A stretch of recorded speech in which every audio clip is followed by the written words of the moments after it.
بسم اللہ الرحمن الرحیم وشکران سننے والے ساتھیوں السلام علیکم۔ تو پیارے طالب علم ساتھیوں، آج ہم پڑھیں گے کلاس فرسٹ ایئر کی دوسرا سبق۔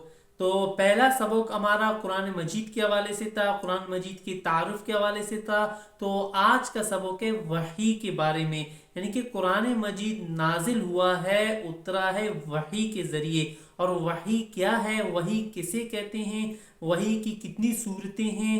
تو آئیے ہم لوگ کتاب کی روشنی میں سب سے پہلے سمجھ لیتے ہیں، اس کے بعد میں خلاصہ آپ کے سامنے عرض کر دیتا ہوں، اس کے بعد کچھ ضروری چیزیں ہیں تو وائٹ بورڈ کے ذریعے میں آپ کو سمجھانے کی کوشش کروں گا۔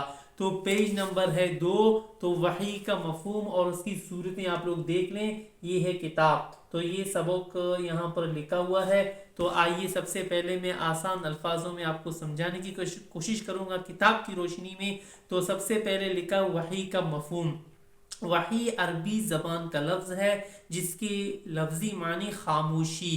تو خاموشی آپ لوگ بسا اوقات انسان یعنی کہ لفظ خاموشی کو آپ لوگ چھوڑیں، اس کو یاد نہ کریں، بلکہ یہ لفظ زیادہ یاد کریں۔ جو وحی کے جو اصل معنی ہیں وہ آگے کتاب والے نے بیان کیا ہے، جو ہماری عربی کتابوں میں بھی یہی معنی لکھے ہوئے ہیں۔ کون سے معنی؟ یہ معنی یعنی کہ پوشیدہ طور پر دل میں کوئی بات ڈالنا، وحی کے اصل معنی یہ ہیں۔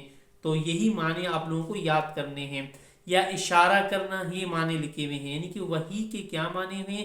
پوشیدہ طور پر کوئی دل میں بات ڈالنا یا اشارہ کرنا، یہ دو معنی آپ لوگ یاد کر لیں۔ اگر پرچے میں آ جائے تو آپ لوگ ایک لکھ سکتے ہیں۔ اب آگے اصطلاحی معنی، یعنی کہ شرعی اصطلاح میں وحی کسے کہتے ہیں؟ تو بہترین انداز میں کتاب والے نے وحی کی تعریف کی ہے، بہت آسان الفاظوں میں۔ کتاب والا کہتا ہے، پیج نمبر ہے 6، شرعی اصطلاح میں وحی سے مراد وہ پیغام ہے جو اللہ تعالیٰ نے انسانوں کی رہنمائی کے لیے پیغمبران علیہ السلام تک پہنچایا۔ دیکھیں کتنے پیارے الفاظ ہیں اور آسان الفاظ ہیں۔ اب آگے کتاب والا نے عنوان ٹاپک رکھا ہے وحی کی اہمیت۔ تو وحی کی اہمیت بھی ہے اور وحی کی ضرورت بھی۔ کتاب والا کہتا ہے، وحی علم کے ذرائع میں سے ایک ذریعہ ہے۔ وحی کے ذریعے حاصل کیا ہوا علم یقینی ہوتا ہے۔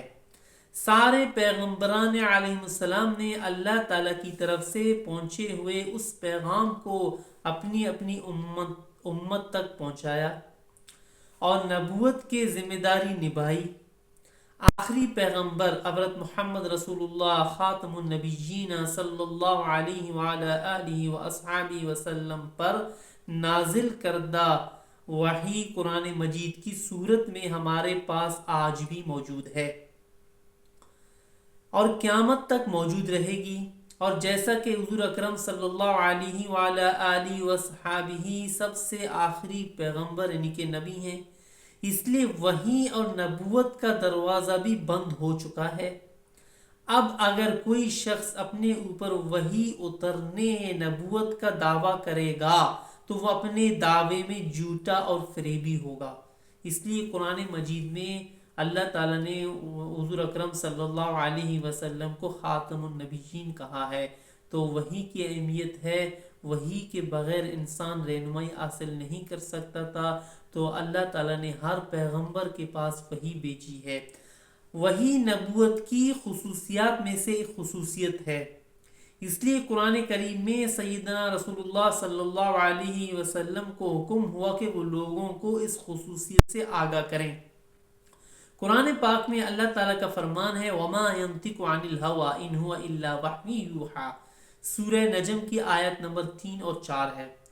آیت کا مفہومی ترجمہ یہ ہے، اور یہ رسول اپنی خواہش نفس سے کچھ نہیں بولتے، یہ قرآن تو ایک وحی ہے جو ان کی طرف سے بھیجی جاتی ہے۔ ہر نبی اللہ تعالیٰ کی بھیجی گئی وحی کے مطابق ہی لوگوں کو ہدایت اور رہنمائی کرتا ہے اور ہر معاملے میں اللہ تعالیٰ کے فیصلے کا منتظر ہوتا ہے، اور اس کا ہر عمل وحی کے عین مطابق ہی ہوتا ہے۔ یہ ہوا مختصر وحی کی اہمیت کے حوالے سے۔ یعنی کہ وحی کیا ہے، اللہ تعالیٰ یعنی کہ وحی کی اہمیت اور ضرورت، یعنی کہ ہم وحی کو کیوں مانیں۔ واجہ صلی اللہ علیہ وسلم کی باتوں پر کیوں عمل کریں؟ تو اللہ تعالیٰ نے سورہ نجم میں خود ارشاد فرمایا ہے وَمَا يَنطِقُ عَنِ الْهَوَىٰ إِنْ هُوَ إِلَّا وَحْيٌ يُوحَىٰ، یعنی کہ یہ ان لوگوں کے اعتراض کا جواب بھی ہے جو کہتے ہیں ہمارے لیے صرف قرآن مجید کافی ہے، ہمیں حدیثوں کی ضرورت نہیں ہے۔ تو لہٰذا اللہ رب العزت نے صاف صاف ارشاد فرمایا ہے اس آیات میں ہمارے لیے، یعنی کہ دلیل اس بات کی کہ ہم واجہ صلی اللہ علیہ وسلم کی باتوں پر عمل کریں، جیسا کہ وما ينطق عن الهوى ان هو الا وحی یوحیٰ، یعنی کہ جو کچھ حضور اکرم صلی اللہ علیہ وسلم بولتے ہیں وہ وحی ہوتی ہے، یعنی کہ اپنے طور پر واجہ صلی اللہ علیہ وسلم کبھی بھی نہیں بولتے۔ تو میں وہ لفظ واجہ اس لیے استعمال کر رہا ہوں تو آپ یوں سمجھو کہ واجہ حضور کا ترجمہ ہے اور واجہ آپ کا ترجمہ ہے، اور واجہ ہاں حضرت صلی اللہ علیہ وسلم نے کہ واجہ ترجمہ ہے ہاں حضرت کا، تو لہذا واجہ لفظ استعمال میں ضرور کروں گا کیونکہ کتنا پیارا اور بہترین لفظ ہے بلوچی میں۔ تو بہرحال وحی کی اقسام، اب وحی کی دو قسمیں کتاب والوں نے بیان کی ہیں۔ وحی کی دو اقسام ہیں، ایک قرآن کریم جسے وحی جلی یا وحی مطلوع کہتے ہیں، اور دوسری حدیث و سنت جسے وحی خفی یا وحی غیر مطلوع کہتے ہیں۔ وحی کی دونوں قسمیں انسانی رہنمائی میں بڑی اہمیت رکھتی ہیں۔ قرآن اور حدیث دونوں ہی شرعی احکام کی بنیادی ماخذ ہیں۔ اس آخری جملے کا مطلب یہ ہے، کتاب والا کہہ رہا ہے اس بات کو سمجھو پیارے طالب علم ساتھیوں، یا وش قرآن سننے والے ہیں یا والی ہیں، یہ سب کے لیے فائدہ ہے۔ تو اگر جو طالب علم نہیں ہیں کلاس فرسٹ ایئر کے، ان کے لیے بھی فائدہ یہ ہے کہ وہ وحی کے حوالے سے جان سکیں گے کہ وحی کے معنی کیا ہیں، ان کو بھی یقیناً فائدہ ہوگا جو کلاس یعنی کہ فرسٹ ایئر کے طالب علم نہیں ہیں جو وش قرآن کو سنتے رہتے ہیں۔ تو قرآن اور حدیث دونوں ہی شرعی احکام کی بنیادی ماخذ ہے۔ مطلب کیا ہے؟ یعنی کہ اسلامی جو قانون ہیں وہ کیسے بنتے ہیں، تو وہ جو دوسرا ماخذ ہے وہ وحی اور احادیث مبارکہ کو بھی دیکھ کر اسلامی قانون بنائے جاتے ہیں۔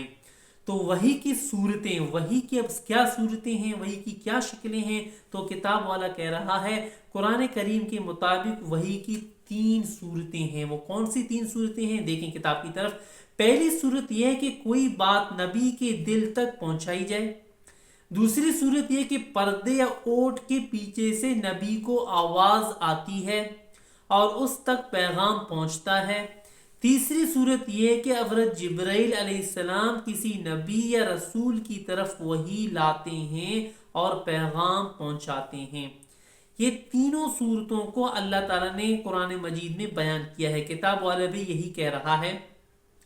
یہ 3 صورتیں قرآن میں اس طرح بیان ہوئی ہیں، وَمَا كَانَ لِبَشَرٍ أَن يُكَلِّمَهُ اللَّهُ إِلَّا وَحْيًا أَوْ مِنْ وَرَاءِ حِجَابٍ أَوْ يُرْسِلَ رَسُولًا فَيُوحِيَ بِإِذْنِهِ مَا يَشَاءُ إِنَّهُ عَلِيٌّ حَكِيمٌ۔ سورۃ الشورى کی آیت نمبر 51 ہے۔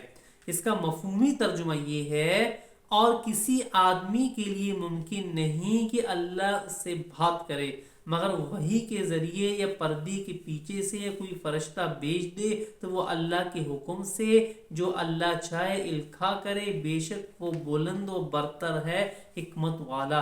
تو پیارے وش قرآن سننے والے ساتھیوں، تو یہ مختصر سبق تھا آج ہمارا۔ تو خلاصہ کلام کیا ہوا؟ وحی کے معنی کیا ہیں؟ وحی کے معنی اشارہ کرنا، وحی کے معنی ہے براہ راست دل میں بات کو پہنچانا، اور یا پردے کے پیچھے سے نبی کو آواز آتی ہے، وحی اللہ رب العزت کا پیغام ہوتا ہے۔ وحی کی 2 قسمیں ہیں۔ تو آئیے تھوڑا سا اس بات کو بورڈ کی طرف میں لکھا ہوا ہے، آسان الفاظوں میں آپ سمجھ جائیں گے کہ وحی مطلوع اور وحی غیر مطلوع۔ میں کیمرے کو قریب کرتا ہوں بورڈ کی طرف، دور سے یقیناً آپ کو نظر نہیں آ رہا ہوگا، تو کیمرے کو قریب کرتا ہوں میں۔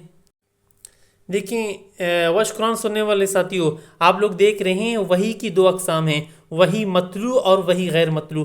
یہ جو وحی مطلوع ہے، آپ نے سنا ہوگا کہ تلاوت، یعنی کہ قرآن مجید کی تلاوت کی جائے تو یہ تلاوت سے ہے، یعنی کہ وہ وحی جس کی تلاوت کی جاتی ہے، جیسا کہ قرآن مجید ہے، قرآن مجید کی تلاوت ہوتی ہے، تو اس لیے قرآن مجید کو وحی مطلوع کہتے ہیں۔ اور دوسری جو قسم ہے وہ ہے وحی غیر مطلوع، یعنی کہ وہ وحی جس کی تلاوت نہیں کی جاتی۔ اب کیا ہے وہ جس کی تلاوت نہیں کی جاتی؟ وہ ہے احادیث مبارکہ۔ احادیث مبارکہ کی تلاوت نہیں کرتے ہم لوگ، یعنی کہ صرف قرآن مجید کی ہم لوگ تلاوت کرتے ہیں۔ تو یہ ہوا وحی کی دو اقسام۔ تو یہ ایم سی کیوز کے حوالے سے بھی آ سکتا ہے کہ وحی کی کتنی قسمیں ہیں، تو آپ آسانی سے یہ کہہ سکتے ہیں کہ وحی کی دو قسمیں ہیں، وحی مطلوع اور وحی غیر مطلوع۔ اور وحی مطلوع کا ایک اور نام بھی کہہ دیتے ہیں وحی جلی، اور وحی غیر مطلوع کو جیسا کہ کتاب میں موجود ہے وحی خفی بھی یعنی کہ کہتے ہیں۔ اور آگے ہے وحی کی صورتیں۔ تو وحی کی 3 صورتیں ہیں، آپ لوگ دیکھ رہے ہیں، تو یہ مختصر آپ لوگ لکھ سکتے ہیں۔ تو براہ راست دل میں بات ڈالنا وحی کی پہلی صورت ہے، اور دوسری صورت ہے پردے کے پیچھے سے آواز آنا، یعنی کہ یہ آواز کا آنا، اور تیسری صورت فرشتے کا آنا۔ تو بہرحال آج کا سبق یہی ہوا، خلاصہ کلام یہی ہے۔ وحی کی لفظی معنی آپ لوگ یاد کر لیں، وحی کی قسمیں آپ لوگ یاد کر لیں، اور وحی کی کتنی صورتیں ہیں۔ تو انشاءاللہ یہ آج کا سبق کمپلیٹ ہوا۔ تو ہماری طرف سے السلام علیکم۔